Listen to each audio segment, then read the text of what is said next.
La mise en œuvre d'une boutique pour pouvoir générer des revenus supplémentaires est une entreprise noble, louable, mais elle n'est pas sans risque. La plupart des boutiques qui sont créées meurent, que ce soit des boutiques physiques ou des boutiques virtuelles.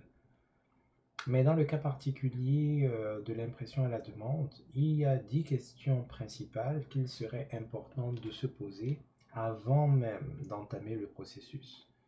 Poser ces questions au tout début du processus peut permettre de détecter des anomalies, des problèmes et de nous pousser à entamer des réflexions qui vont soit nous faire comprendre que cette avenue n'est pas bonne pour nous, n'est pas optimale pour nous, du moins au moment où nous sommes en train de vouloir lancer le processus, ou encore les réponses à ces questions-là vont nous permettre d'optimiser notre réflexion et nos produits pour que lorsque nous allons entamer, que nous ayons les meilleures versions possibles de produits pour nos clients. Parce que n'oublions pas, si nos produits sont bons et appréciés de nos clients, ils vont être achetés. Donc avant même de savoir si on va utiliser Shopify, Wix, WordPress ou quoi que ce soit d'autre pour mettre en place la boutique, avant de penser aux outils, il est important de comprendre d'abord le processus global et de savoir si tout est en place. Pourquoi est-ce qu'on voudrait faire une boutique basée sur l'impression à la demande? Pourquoi pas autre chose?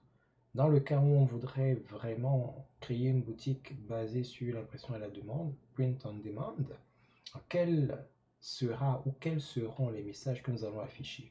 Est-ce qu'il s'agira de texte? Est-ce qu'il s'agira d'images? Est-ce qu'il s'agira d'œuvres originales ou d'œuvres empruntées? Quelles vont être les cibles? À qui nous adressons-nous? Nous adressons-nous à des hommes, à des femmes, à des adolescents, à des enfants ou à tout ce monde-là? S'agit-il de personnes nanties, de personnes aux revenus moyens ou de personnes ayant de faibles revenus? Ces personnes sont-elles d'expression francophone, anglophone, lusophone, espagnophone, euh, bref, parlant espagnol, etc. Donc, qu'est-ce qui va déterminer notre stratégie de développement? Est-ce qu'il s'agit du client?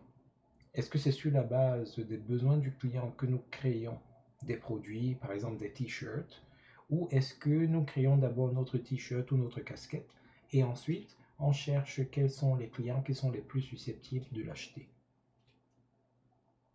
Lorsque notre boutique va être mise en place, s'agira-t-il d'une place de marché? Allons-nous cohabiter avec d'autres créateurs sur la même plateforme en minimisant nos coûts de, comment dire ça, de promotion pour bénéficier de la promotion et de l'exposition offerte par la plateforme? Ou est-ce qu'on va décider d'évoluer en solo en créant nous-mêmes notre plateforme, notre propre plateforme, en mettant en place le site web, l'hébergement, le nom de domaine, en installant les applications tierces et tout le reste? Quelle que soit la formule qu'on va déterminer, quels sont les produits que nous allons vendre? Est-ce qu'on va tout vendre? Les chaussettes, les posters, je sais pas moi quoi, les claquettes, les tasses de café, les t-shirts, les chaussures? Ou est-ce qu'on va juste se camper dans certains segments offerts par les différentes plateformes? Et dans le cas où on a déterminé nos produits, quelles vont être les déclinaisons de ces produits-là? Est-ce qu'on va proposer toutes les couleurs possibles? Est-ce qu'on va vendre les produits ou alors euh, promouvoir les produits par collection ou alors les produits individuels?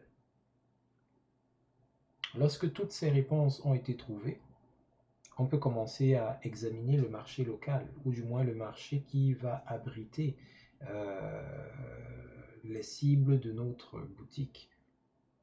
Combien coûtent les produits que nous comptons vendre sur notre plateforme là-bas? À quel coût est-ce que les gens peuvent les avoir? Quelle est la qualité de ces produits-là? Quelles sont les matières utilisées? Quelles vont être ensuite notre stratégie de prix? Est-ce qu'on multiplie les prix de départ par certains coefficients? Est-ce qu'on ajoute juste une marge fixe ou est-ce qu'on combine les deux? Une fois qu'on a établi le prix de nos différents produits, il est important de se poser la question en toute honnêteté. Parce que si on pose la question comme ça, ce sont vos créations. Donc, a priori, vous serez prêt à les acheter. Mais en réalité, seriez-vous vraiment prêt à acheter ces produits à ces prix-là, à débourser cet argent-là pour acheter ces produits? Si oui, pourquoi? Sinon, pourquoi? Faites faire les exercices également à des gens de confiance. Examinez les réponses. Et en fonction des réponses, voyez comment vous pouvez davantage améliorer vos produits. Et ce n'est qu'après avoir eu toutes les réponses à ces questions que vous pouvez sérieusement envisager de créer votre boutique.